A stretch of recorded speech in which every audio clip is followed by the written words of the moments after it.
¿Ya estamos?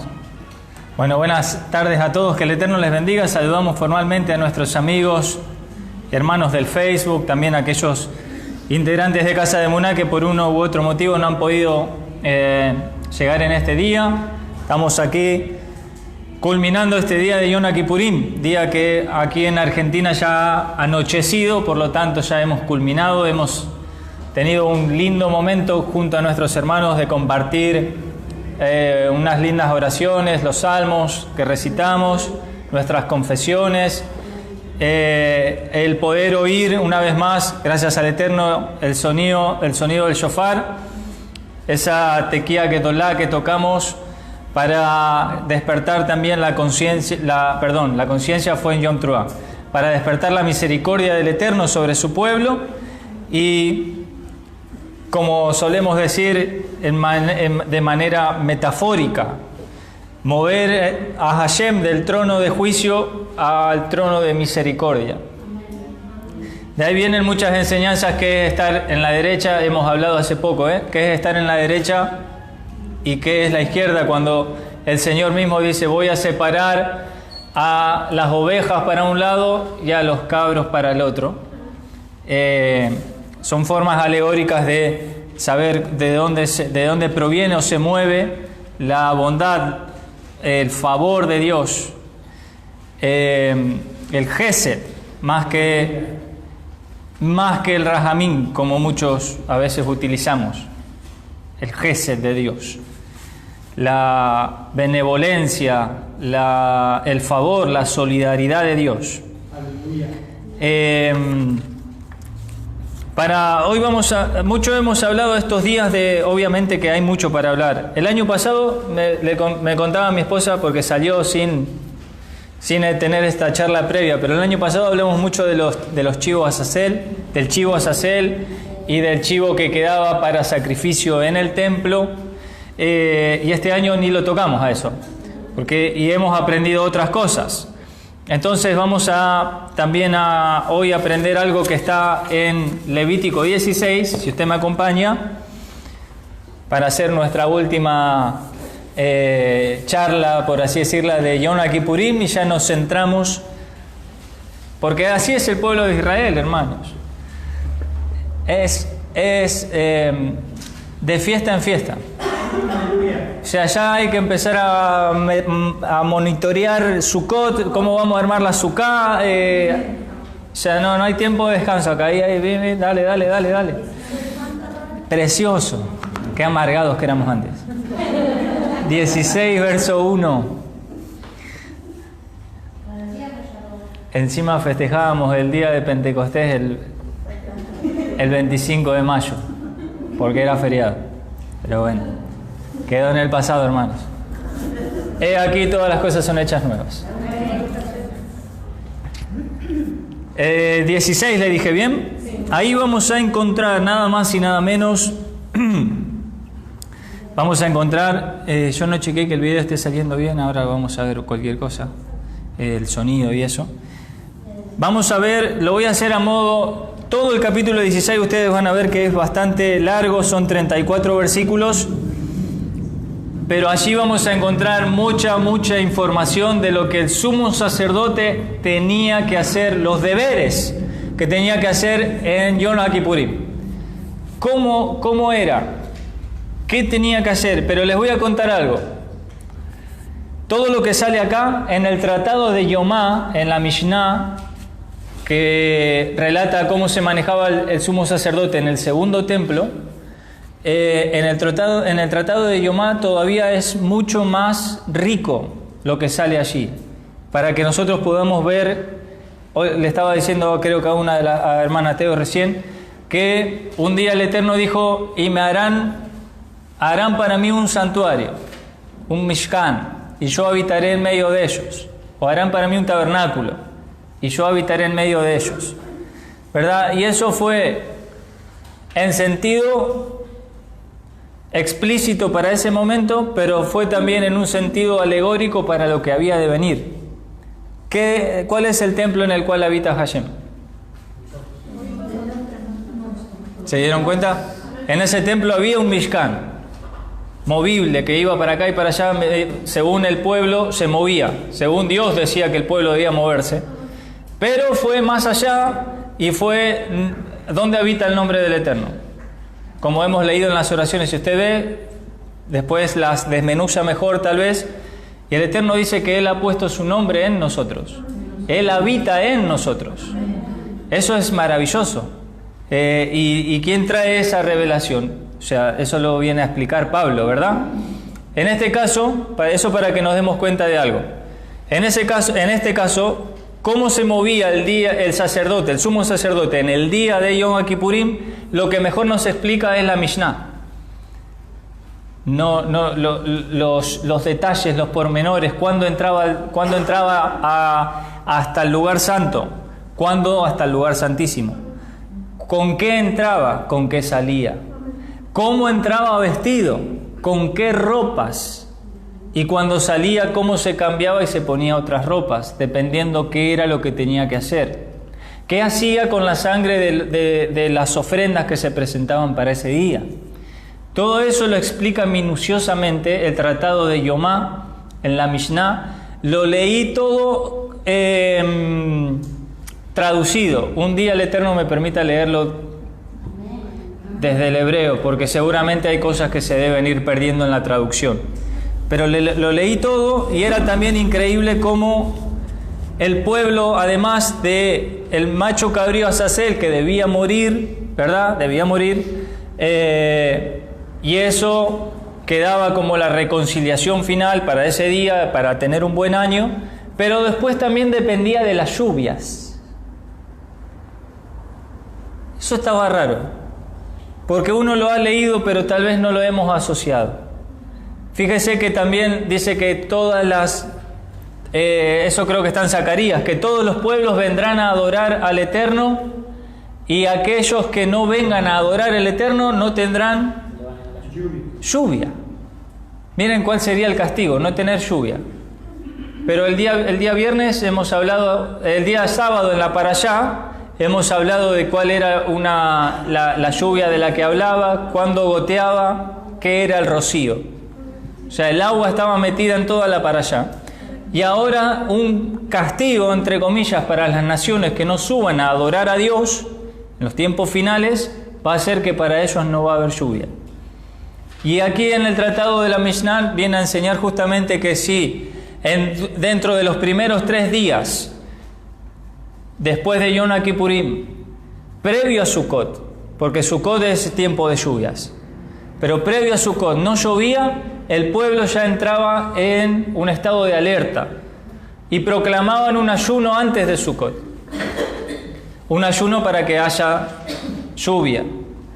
Recordemos algo que es muy básico, pero que a veces lo perdemos de vista. El pueblo se manejaba básicamente no por la industria, sino por el campo y su cosecha. Si no había lluvia, no había cosecha.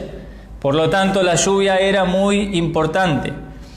¿Qué hacen los seguidores de la Pachamama? Llevan ofrenda a la tierra para pedir ¿qué cosa? Lluvia. ¿Se dieron cuenta? Para pedir lluvia. ¿Cuál es el problema? Que ellos desentierran el diablo para que el diablo les dé lluvia. Lo desentierran cuando abren su ritual y lo vuelven a enterrar hasta el año siguiente. Entonces, volviéndonos a esto, hay cosas muy lindas para aprender y no para desestimar. Y hoy vamos a hablar entonces un poquito de qué era lo que hacía el sacerdote. No con tanta minuciosidad porque es mucho, pero ahí en el capítulo 16 de Levítico, usted también después vuelva a releerlo. Vamos a ver los cambios de vestimentas que el sumo sacerdote hacía en ese día. El Cohen Agadol tenía 2 vestimentas que utilizar en ese día. Las que utilizaba generalmente cuando él tenía, por ejemplo, para que usted así lo ha visto tal vez, cuando él se ponía el efod, ¿vieron? No siempre se ponía el efod. No todo el tiempo lo tenía puesto. Cuando él se ponía el efod, a esas vestiduras se les llaman vestiduras de oro. cuando él no tenía el efod, se le llamaban vestiduras sencillas.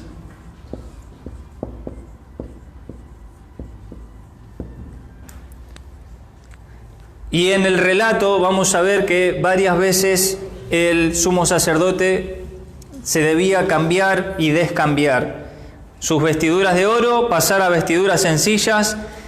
El tratado de Yomá dice que 4 veces él entraba al lugar santo y 3 veces al lugar santísimo, en los cuales de ahí venía la bendición o la posibilidad, mejor dicho, primero de declarar el nombre de Yud-Heh-Vah-Hei, las 4 letras. Ya él lo sabía y solo el día en el cual tenía habilitado decirlo era en este día. Y una vez que lo proclamaba dentro del lugar santísimo, luego salía a bendecir al pueblo con la bendición sacerdotal y les ponía el nombre. Vieron que la bendición sacerdotal dice: y pondrás mi nombre sobre los hijos de Israel. Poner el nombre era literal. El sumo sacerdote tenía que declarar las 4 letras de manera literal. Hoy esa pronunciación está un poco perdida. ¿Vieron? Algunos dicen una cosa, otros dicen otra, y ahí hemos visto, pero hoy no nos vamos a meter en ese lío. Termina siendo un lío, pero hoy no nos vamos a meter así. Estas vestimentas, vamos a ver que el Cohen HaGadol, cuando se ponía sus vestimentas de oro, tenía 8 tipos de ropas diferentes, lo declara la Escritura. Era el pantalón, su cinturón, su camisa, su gorro, chaleco, pectoral y la túnica. Estas 4 últimas, que eran las exteriores, lo que se veían, contenían hilos y ornamentos de oro, por eso se le llama al conjunto de vestimentas el ropaje de oro. Sin embargo, para los servicios especiales que el Cohen realizaba en el día de Yom Kippurim en el recinto sagrado interior, debía despojarse de esa ropa que contenía oro y entraba al Mishkan con las 4 primeras solamente, que eran solamente de lino puro. Alguien en Apocalipsis ya me tendría que haber conectado en su mente qué eran las vestiduras blancas o de lino.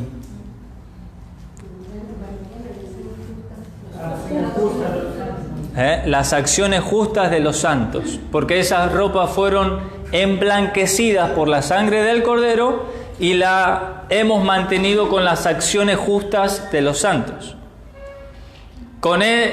Teniendo ese formato o ese pensamiento, es que el sumo sacerdote se vestía de una ropa similar en cuanto a que era blanca, despojada de oro y despojada de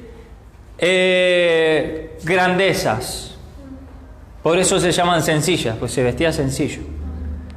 Y entraba en el Mishkan 4 veces, allí con esas ropas. Vamos a citar un texto que va a complementar esta idea, porque como vieron cuando hemos empezado y dijimos, si lo filtramos por el Evangelio hay cosas que se quedan afuera. Está buena saberla la literatura, pero esta no aplica para nosotros.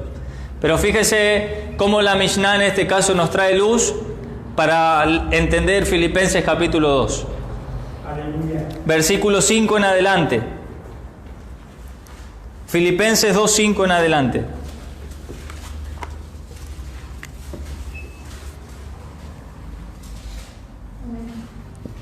Amén.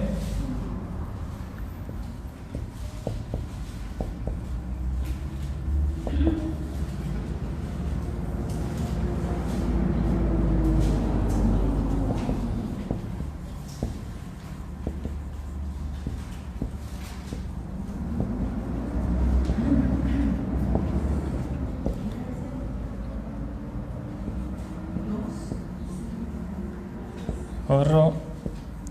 Ponemos las 8 para marcar las diferencias. Chaleco. 6. El pectoral o el efod.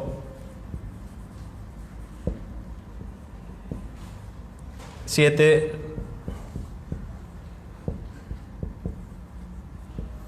Y 8.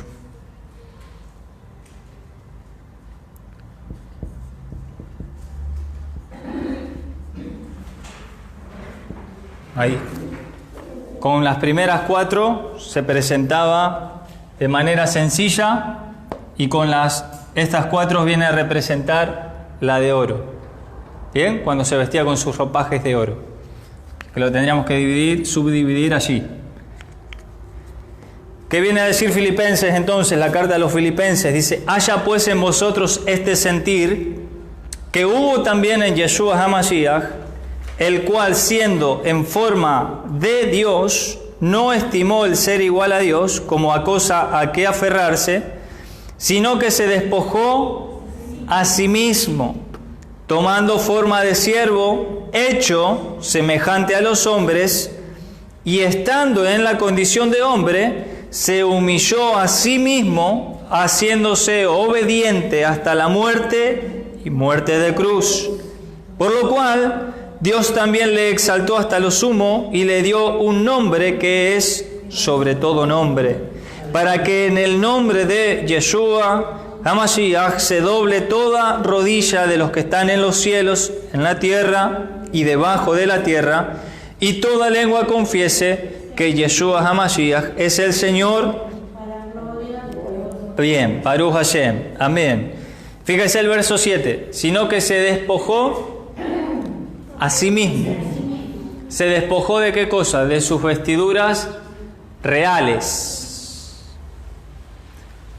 Hemos visto que toda la carta a los hebreos nos viene hablando acerca de que Yeshua es nuestro gran sumo sacerdote. Pero ese gran sumo sacerdote vestido de ropas reales, hubo un día que tuvo que, ¿qué dice el texto? Despojarse y venir a presentarse en forma de siervo con vestimentas sencillas y humildes. No estimó ser igual a Dios como cosa a que aferrarse, sino se despojó. El sumo sacerdote en este día de Yom Kippurim debía ofrecer reconciliación primero por sí mismo.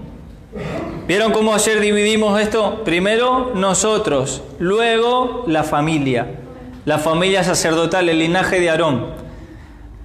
El linaje de Aarón, todos los sacerdotes, luego por la casa de Aarón y luego por el pueblo en tercer lugar. En ese día 7 veces en total entraba al Mishkan, 3 veces hasta el lugar santísimo y las 4 restantes hasta el lugar santo. ¿Hasta ahí vamos bien?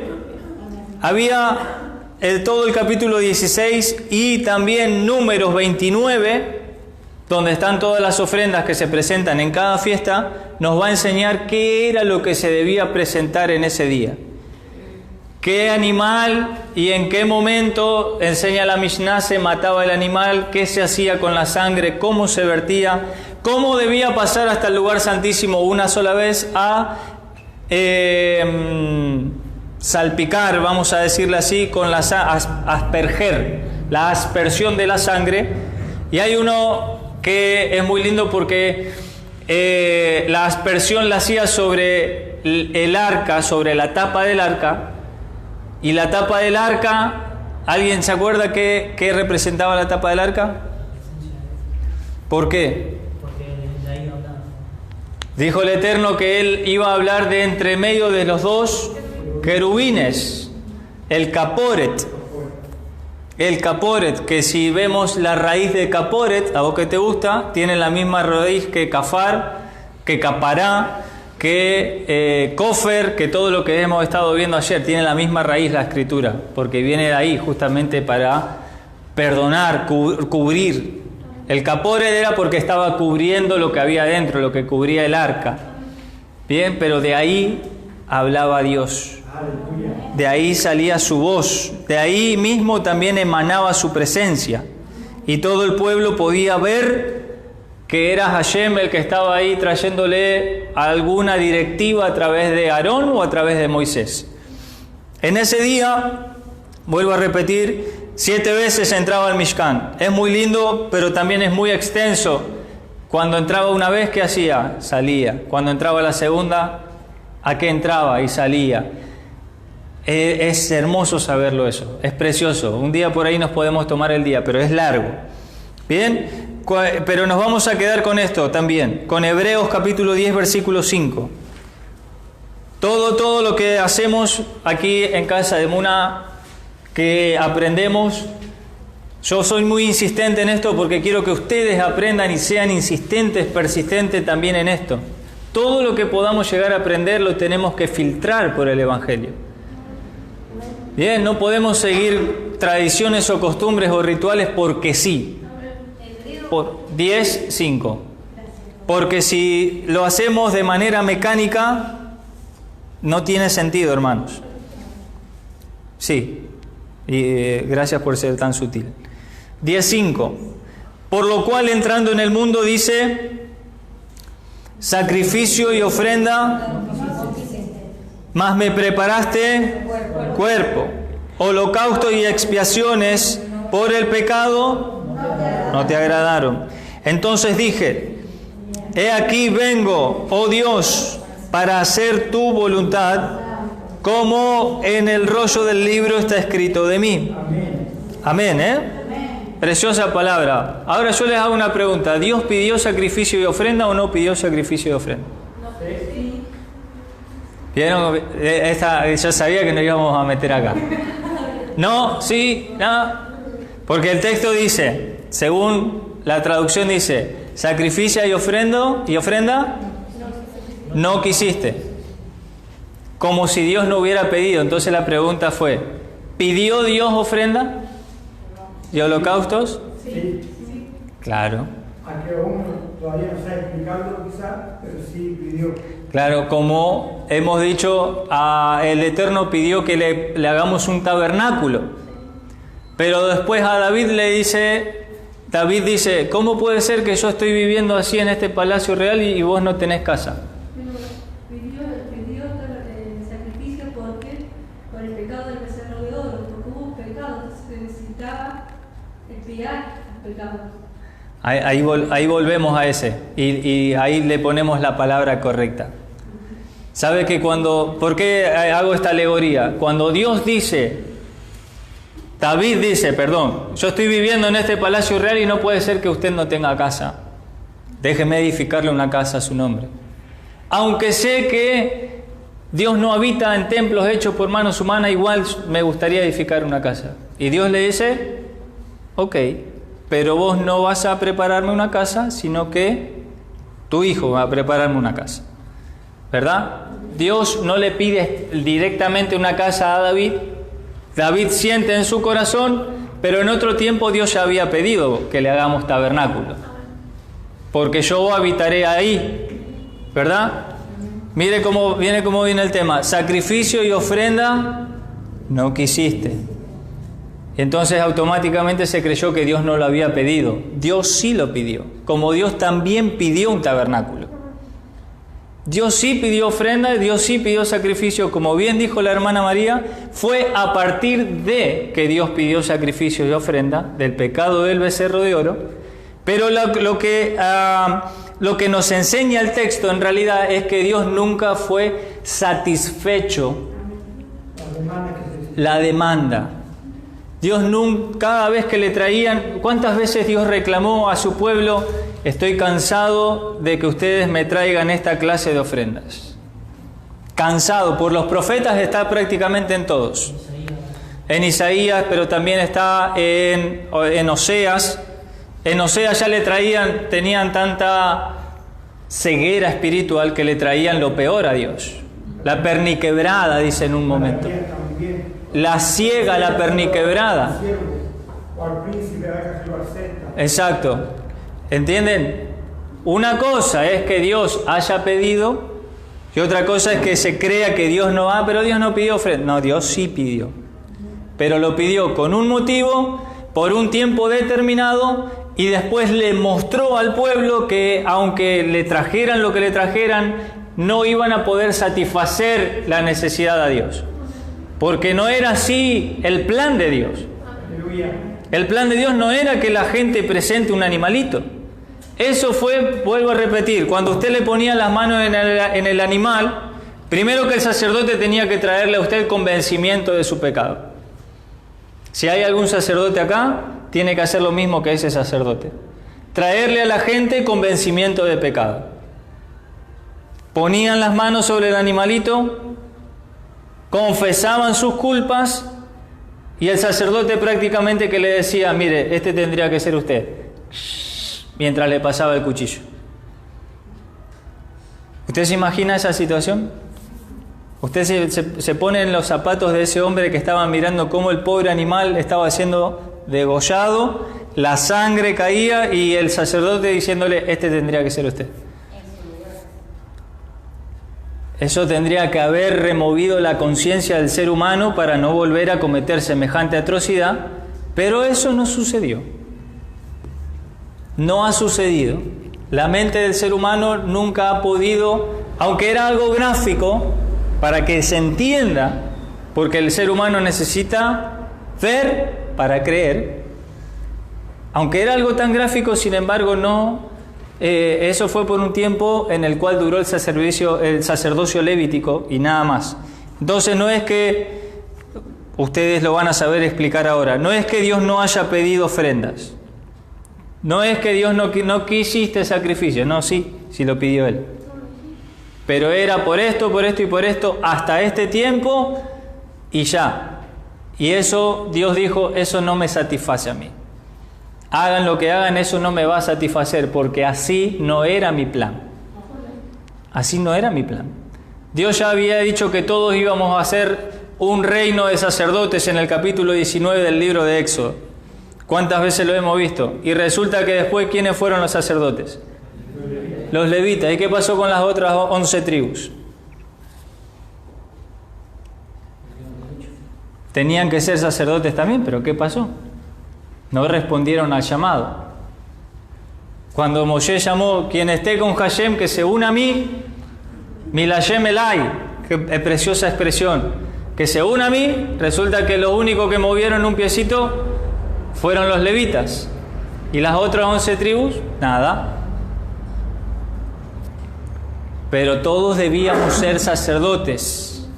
¿Qué dice 1 de Pedro 2.9 también? No nos vamos a meter ahí porque me voy a ir de tema, pero 1 de Pedro 2.9 dice eso. Vosotros sois linaje escogido, real sacerdocio o reino de sacerdotes, nación santa, pueblo adquirido por Dios para... ¿Ven? Antes les salía de memoria ese texto, ahora se me quedaron un poco. Pero vieron que todo el pueblo de Israel tenía la facultad de ser sacerdote. Todo el pueblo. Pero eso se fue perdiendo a causa de que no dieron el primer paso. Vamos para Hebreos 10:14 y entender por qué nunca llegó a satisfacer la necesidad de Dios cada una de los animales que eran presentados. Y como Dios demandó, Dios cumplió. Amén. Hebreos 10:14. Porque con una sola ofrenda hizo perfectos para siempre a los santificados. ¿Cuál es esa sola ofrenda?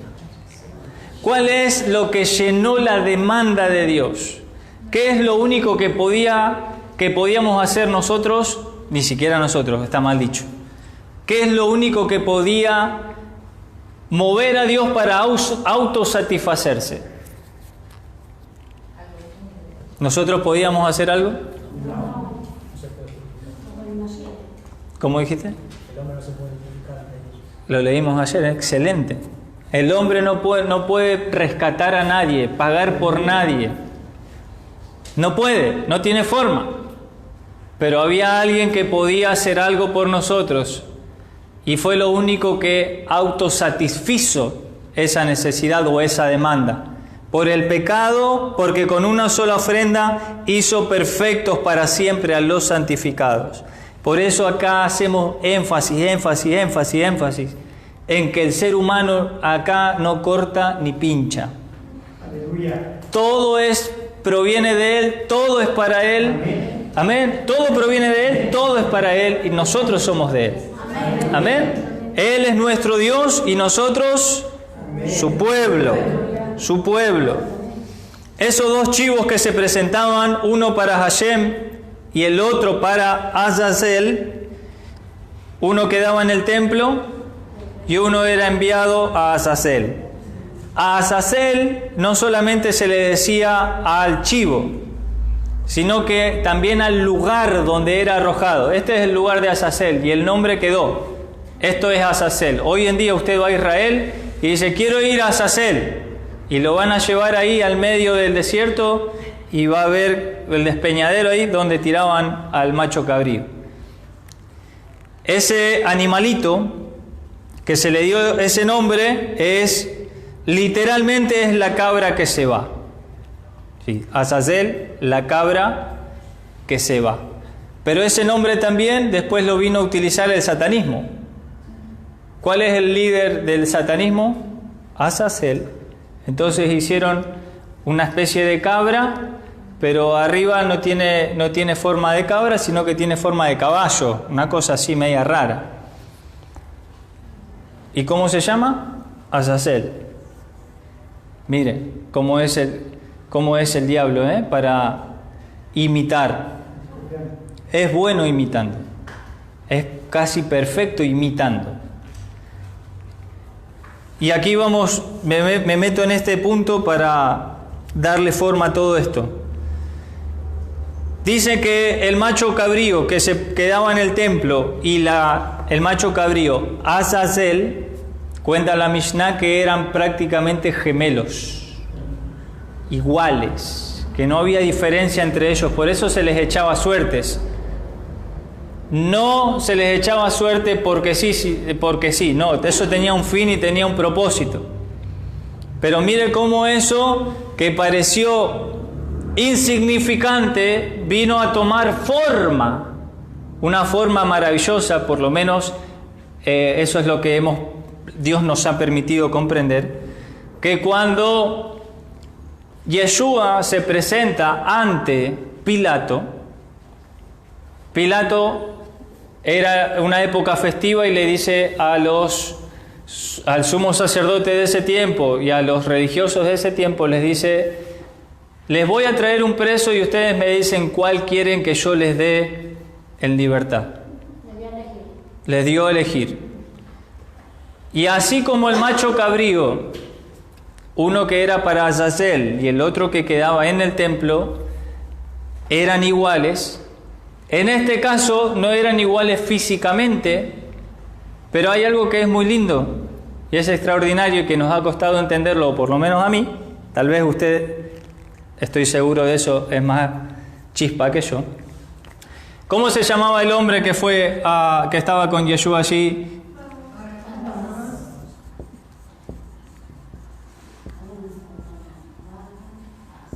Barrabás, ¿verdad?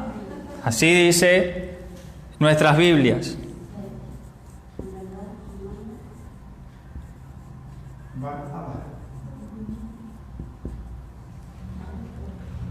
Var Abba. Var en arameo es hijo. Y Abba, ¿con quién fue a presentarse entonces Barrabás? Estaba Barrabás y estaba Yeshua, el Mashiach, a quien le decían que era el hijo del hombre, o el hijo de Dios, o el hijo del Padre. Para que se dictamine haciendo una alegoría, los dos chivos eran iguales, en este caso físicamente no lo eran, pero sí en nombre. ¿A cuál soltamos? ¿Al hijo del Padre o al hijo del Padre? Y el pueblo decidió soltar al hijo del Padre, como forma alegórica, pero que sirve para entender que no era casualidad lo que sucedía en el templo, donde se decía, había que echar suertes por el animalito. ¿Cuál es para uno y cuál es para el otro? El sacerdote no sabía. Hacía toda una estrategia el sacerdote para poder echar suerte. Había que tirarlo inclusive del otro lado del lugar de los sacrificios. Y ahí había alguien que iba y miraba, sí salió este para este y este para el otro. ¿Quién elegía eso? ¿De quién es la suerte? ¿Qué dice el proverbio? El proverbio dice eso. No me acuerdo qué número es. Dios es el que pone la suerte. Cuando el sacerdote tiraba un mim y tumim, era echar suertes, entre comillas, y la suerte la daba Dios. ¿Es verdad lo que me viene a decir o es mentira? No, es verdad. El sacerdote primero tiraba, no es verdad. Dios disponía de esa suerte. En este caso, los que eligieron entre el Hijo del Hombre y Bar Abba, no fue Dios, ¿o sí?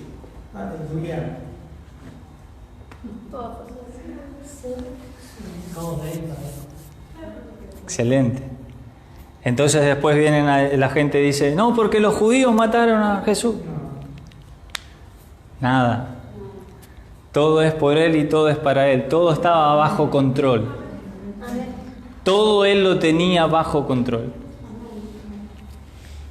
Él dijo en su preciosa palabra que a Él nadie lo mataba, sino que Él mismo se entregaba y de buena gana. ¿Amén? Recuerde eso. También dijo yo que tengo poder para volver a tomarla. Para volver a tomarla. Porque cuando a ustedes les vengan, no, que ahí son judaizantes, que esto, que la raíz hebrea, el mesianismo, no, que ahí, si los judíos mataron a Jesús, nada. No mataron a nadie. Él se entregó. Él se entregó. Y Hechos capítulo 4 y versículo 27.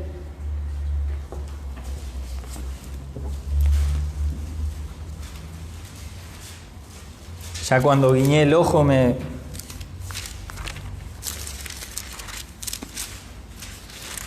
ahí voy llegando por si le erré con el versículo.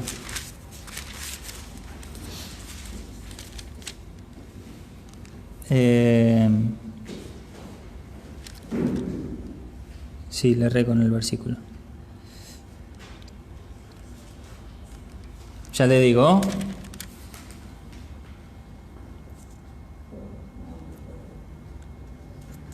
Sea notorio, acá, hay un texto que está por aquí, que dice que él,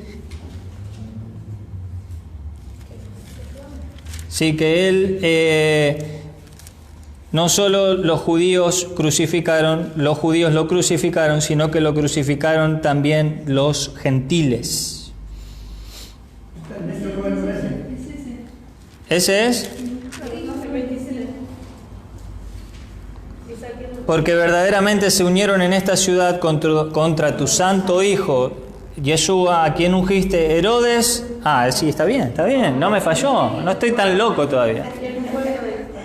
Herodes, fíjense, Herodes, Poncio Pilato, con los gentiles y el pueblo de Israel.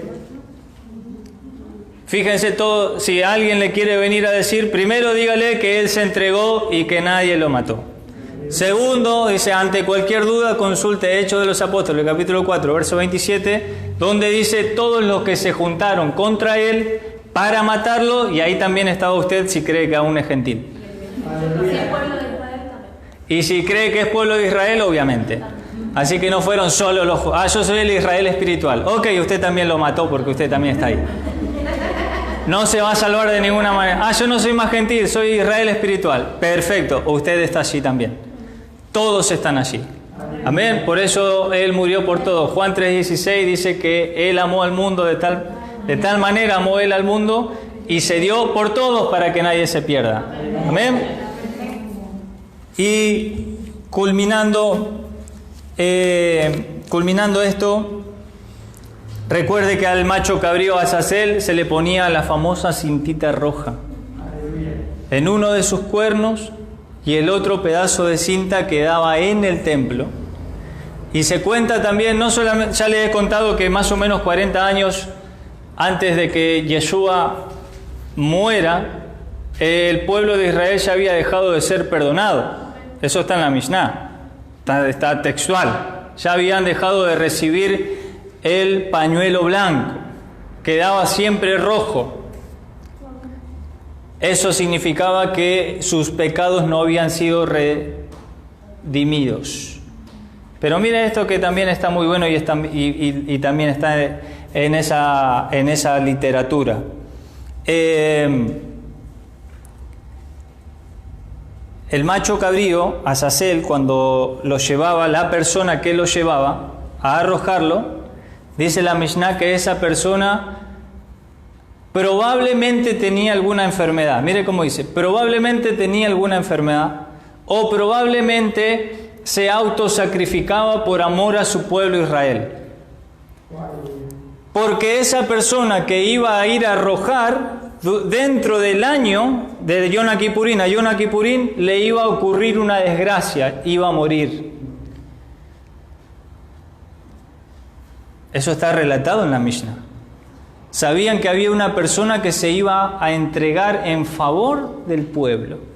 Dice, entonces empiezan a sacar sus conclusiones y dicen, tal vez tenía alguna enfermedad y sabía que se iba a morir, entonces él se ofrecía para ir a hacer ese sacrificio en beneficio de todo el pueblo. Juan 11:50. ¿Qué dice Juan 11:50?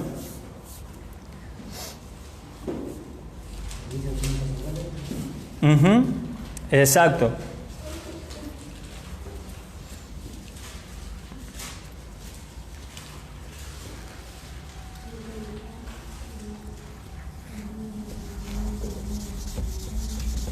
Si alguien se anima, me lo lee fuerte y yo voy borrando acá.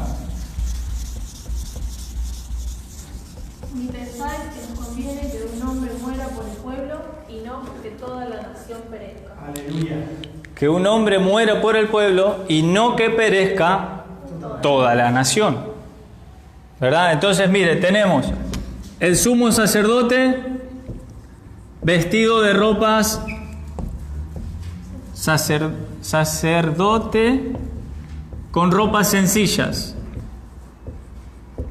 Y vimos Filipenses. El macho cabrío era quien llevaba los pecados del pueblo, porque allí el sumo sacerdote ponía sus manos y le trasladaba todos los pecados. Tenemos acá más que sencillas, acá ya sabemos hacia dónde vamos a ir. El sumo sacerdote, el macho cabrío, todos los protagonistas de esta historia, el que llevaba, así se llama, el que llevaba, el macho cabrío, el que llevaba el macho cabrío, era otro protagonista de esta historia. Y todo lo vamos a resumir. Podríamos seguir también hasta inclusive con el arca, podríamos seguir con el lugar santísimo, quién sacó el parojet, la cortina, quién nos permite, quién nos dio acceso.